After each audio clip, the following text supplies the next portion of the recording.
can walk.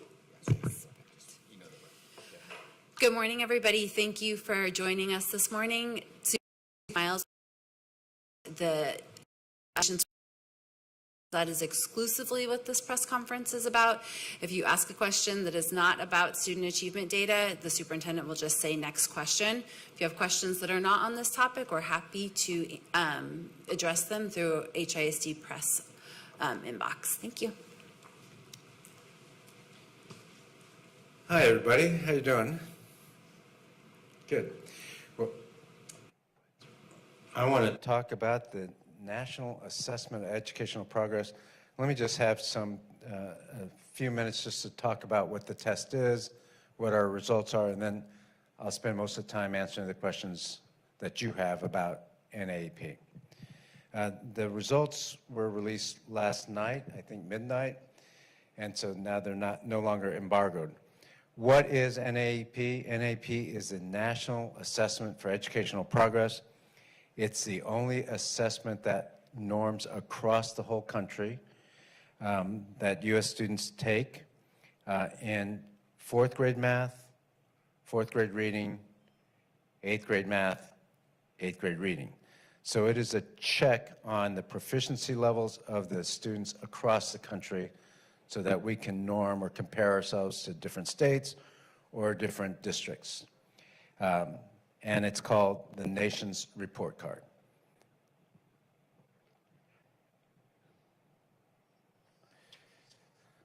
Let's see, what does it measure? I just said it measures proficiency of our students in math and reading over time. It also measures or tests subgroup data. So special needs students are part of the calculation, demographically diverse students are part of the calculation, et cetera. Economically diverse students are also part of the calculation. And this test allows Houston to say, hey, how are we doing relative to other urban districts? How are we doing relative to the state average? How are we doing relative to the nation's average? So you'll see when you get data, I think we're going to be giving you the PowerPoint, but you'll also be able to get it off of NAEP website. But you'll see the data is calculated or categorized into 4 big areas. The first one that you see up on the slide, national public districts, that's the districts in the United States that take this exam. It's random and they're selected by NAEP. And so that's the nation's average. So 4th grade math, you can say this is a U.S. average. That's the average of these districts. And then there's a subcategory, large city. Those are cities over 250,000 in population. And then each state has their average. So Texas can compare itself to any other state. And then finally, and this is really unique to Houston and 25 other districts, they're called the TUDA districts, the Trial Urban District Assessment. We're one of those 26. That allows us to get our specific data for our district. Same with the other 26. The other districts outside of TUDA don't get the individualized district data. They get state data, they get national data, they get large city data, but they don't get specific to their district. The TUDA districts do. All right, real quick, it might be interesting to know how are schools selected. This is a test that's administered by NAEP. We don't administer it. We help get the kids to the site, the cafeteria, library, where NAEP officials are administering the exam. They select a number of schools randomly. So in Houston, they selected over 100 schools to take this NAEP back in the end of January, beginning of February, a year ago.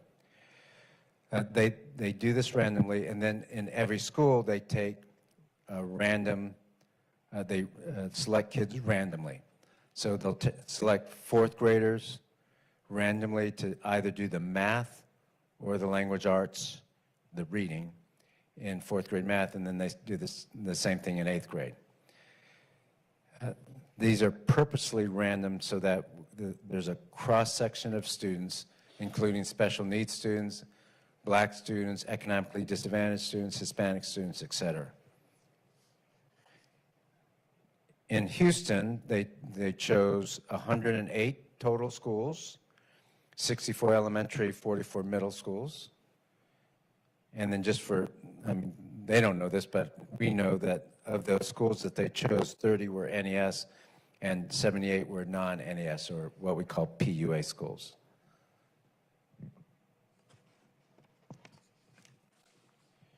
All right, so what are the results? There's lots of slides and lots of data points, but here's the headlines. The headline is that the HISD students have stopped the decline and are rebounding.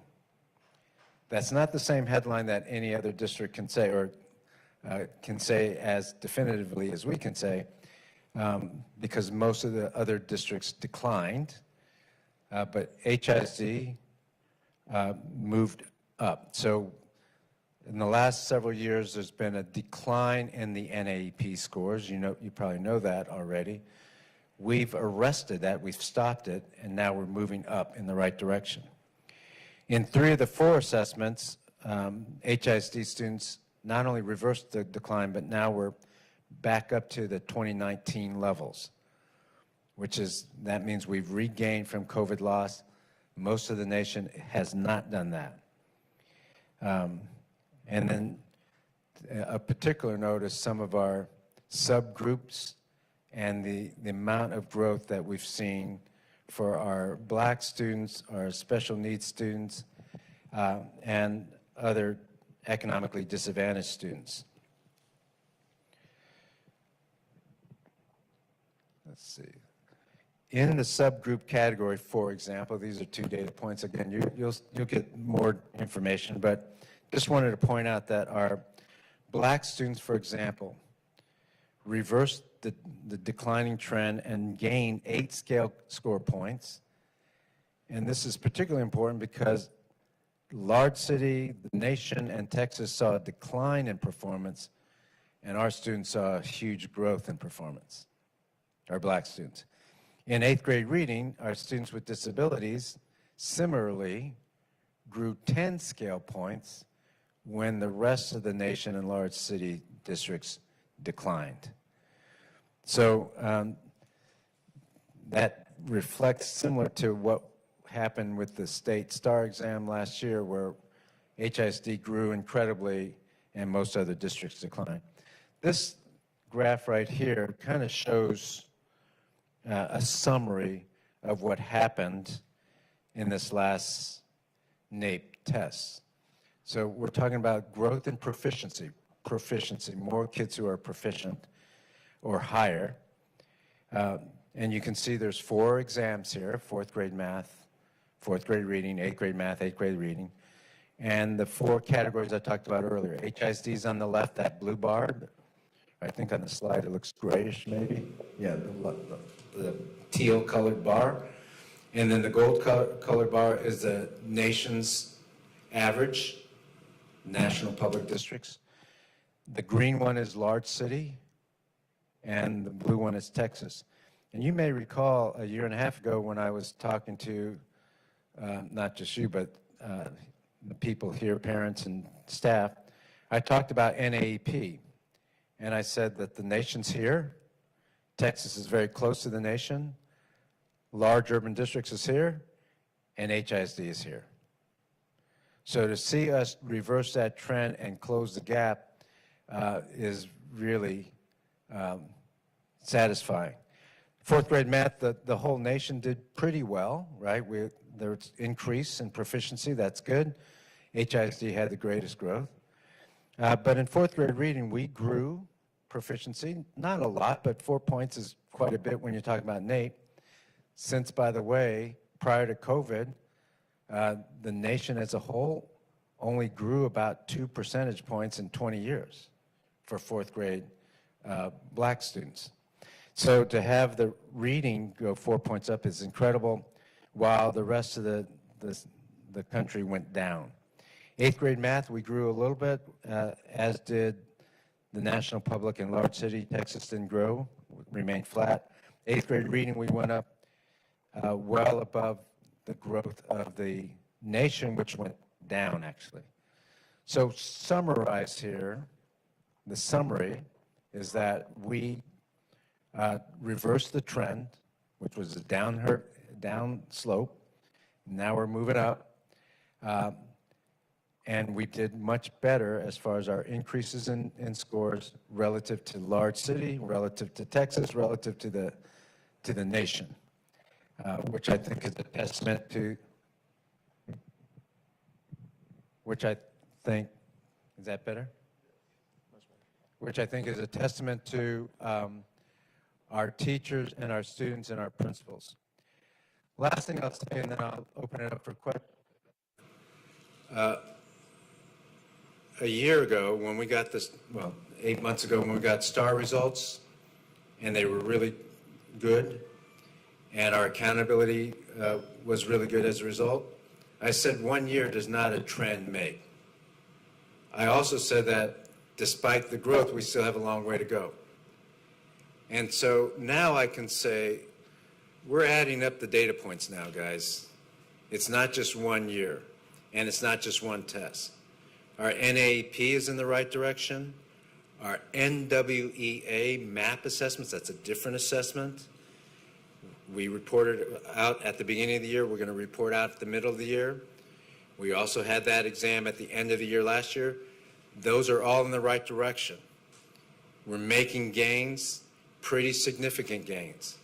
So it's not just STAR, not just NAEP, it's also NWEA. So we're starting to see a huge trend of improvement of proficiency in this district. I will repeat, though, we got a lot of work to do. It's only been a year and a half. We've got way more work to do, and you're going to see our teachers really focus and our kids making gains this semester and hopefully into the future. Who has the first question?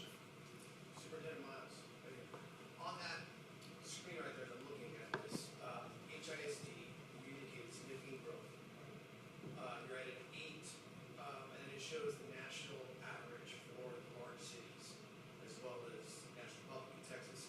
So to get to the average, right, there seems to be higher numbers and lowers from what we all know in terms of simple arithmetic. That's right. So were there larger cities that performed better than Houston and what we're seeing there? And is there a ranking that kind of shows where Houston ranks in comparison to large cities? That's correct. So you're right. That's an average. So we're beating the large cities on average. And out of the 26 tutor districts, on any given test, we're not at the very top. We're close to the top in most of those as far as growth. So I think with regard to proficiency, your analogy makes sense, right? Because it's about proficiency. With regard to growth, we beat, I think there's not one tutor district that beat us in growth for math. We can check that data, but. And the other thing was the test done in 2020 from 20 to 22? January 23. Right. End of January. Was there a previous test from 20 to 22 to actually show where HISD was at? Yes, if you. It was January 24. January 24. January, February 24. Thank you. Sorry. We're already in 25. The answer to the question is yes. If you go online, you'll see going back to 1998 or something like that.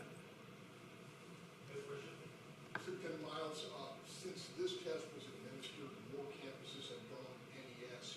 Are you seeing any indicators that the positive results that you see in this particular test have accelerated with the expansion of NES campuses? Yes, is the answer. Both on the STAR exam last year when we had 85 schools, looking at the growth, again, not just pure proficiency, NES schools outpaced the non-NES schools, although all schools did, the whole district did well. We're looking at NWEA right now. That's a different assessment. I know this acronym soup here, but NWEA MAP is a progress monitoring assessment we use. I just reported out to principals the preliminary data, and we're going to give it to you all in a week. But we're seeing the same thing. Good growth across the district, NES outperforming the non-NES a little bit more than the non-NES. So I think we can say there's good correlation between the work that we're doing both as a district and NES to these results here on NAEP. I'm eager to get the next NAEP results because they'll be even better, I think. HISD was one of 15 trial urban districts to increase its growth rate back, and it's by a wide margin, and that way outpacing state and national trends. Was that a particular focus considering the huge drop in efficiency post-COVID? Can you ask the question, the question again? Was that a particular focus considering the huge drop in efficiency post-COVID and that providing growth rate back? Yes, so after COVID, the whole nation took a hit and lost proficiency. Not just a year ago, but since 2019. And we reversed that trend. The question is, what was the particular focus, or why did that happen? And it happened because this district had an intense focus on the quality of instruction.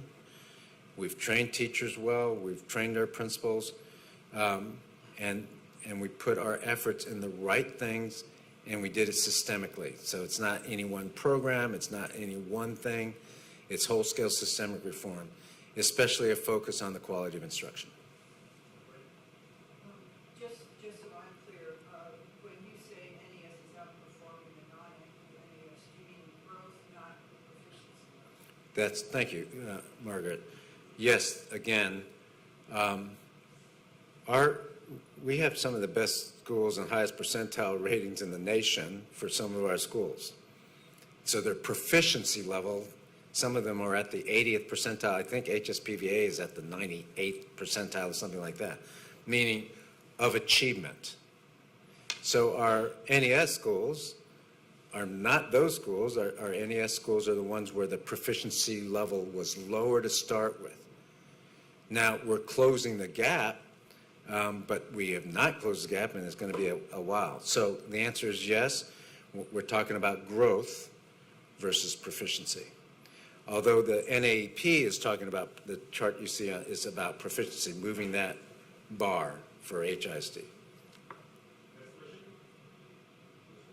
So there was a slight increase in proficiency for those states for trial urban district schools, slight increase in 8th grade math in 2024. That's a concern with the historic 8-point drop in 2022 nationwide.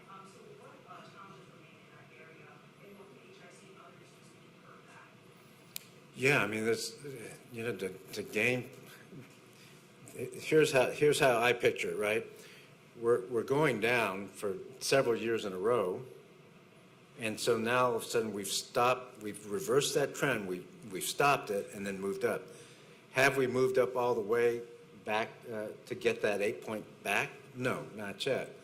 But there's something to be said for the district and the kids and the students who are able to stop this decline and start moving back up in the right direction. What can we do? We can continue to do what we're doing right now. I mean, give us a little bit more time, and like I said, I think the next NAP is going to be even better. Focus on the quality of instruction, make sure you have high-quality instructional materials, make sure those materials are being used effectively, but most importantly, making sure that every day, every teacher is effectively delivering high-quality instruction.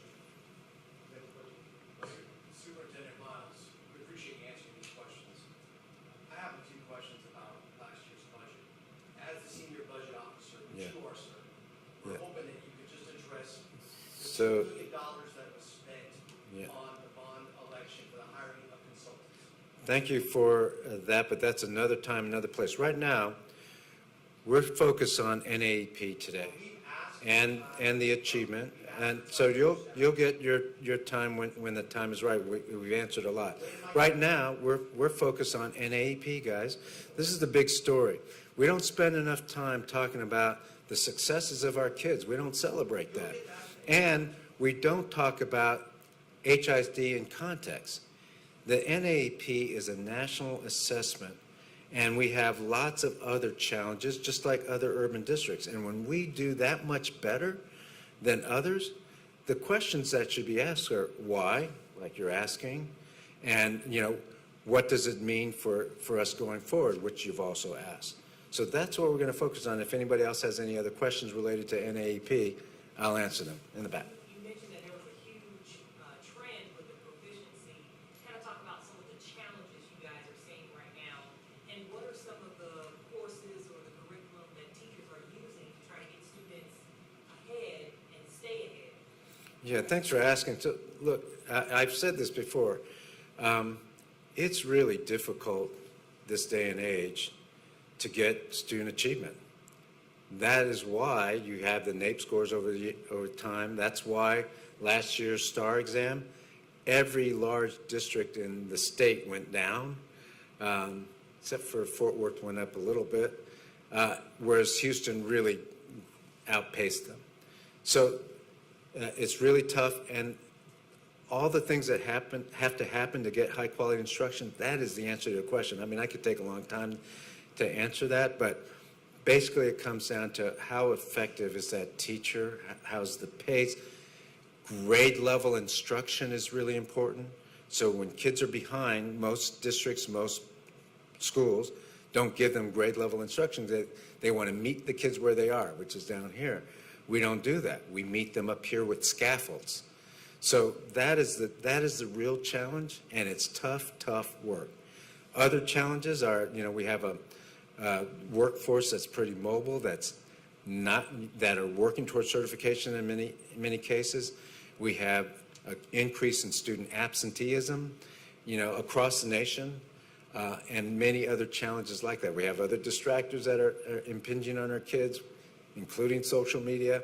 So it's a really tough thing. So I'm very sympathetic to the other districts that are not seeing as much success, but we know what we have to do here. We're going after it, and we're getting results. Superintendent Miles, none of us here in the media are. Go ahead. None of us here in the media are professional educators, but we are parents, a lot of us, and we hear this concept of teaching to the test. What kind of guidance or clarification can you give us that actual learning is going on versus teaching to the test? Yeah, thanks for asking. That's an important question. First thing to say is NAEP is not teaching the test. We don't even, we don't have access to the test. We don't practice it. It's a state, it's a well-secured test. So there's not much you can do to teach to that test in the nomenclature. The second thing to say is this: that phrase, teaching the test, has always been misunderstood. What people really don't want is for us to teach the actual question. What educators want is, yes, only test kids on what you taught them. It's ridiculous to test them on things you haven't taught them. So we teach to the standards, the TEKS, Texas Essential Knowledge and Skills, the objectives, and that's what we teach to. And some people call that teaching the test. That's incorrect. We don't give them the actual questions or the problems. We teach the objectives. And so I think parents can be comfortable in knowing that on any sort of assessment, whether it's STAR, NAEP, NWEA, DIBELS, anything that's nationally normed and a valid, reliable assessment, our kids are doing well on. So we're not like going frenetic and teaching to this and teaching to that. That would be crazy. So the fact that our kids, if you can read, you're going to do well on STAR. And if you can read, you're going to do well on NWA. And if you can read, you're going to do well on NAP. So parents can be rest assured that we're not teaching to a test, we're teaching reading. That's why they're having success on multiple indicators. Last question. When we talk about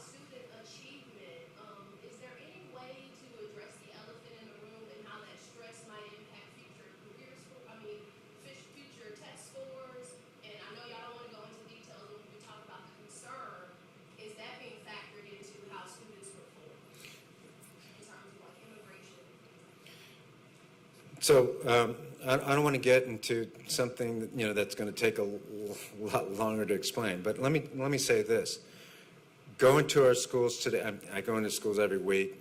I was in Hartman and Bonner yesterday, and watch what the kids are doing. Watch what the teachers are doing. The kids are not stressed out at Bonner or at Hartman. I mean, I'm not saying there aren't things that happen in our lives every day and other policies or anything else that give us pause. I mean, there's lots in the world that stress everybody out, including our kids. But as far as the educational environment goes in our schools right now, go into the schools and you'll see the kids are thriving.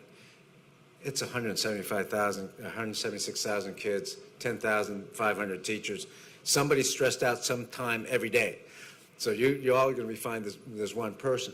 But the climate, you're going to be able to feel that. You're going to be able to see when kids are giving the best education possible, they thrive. And it actually diffuses any other stress that's going on in their lives.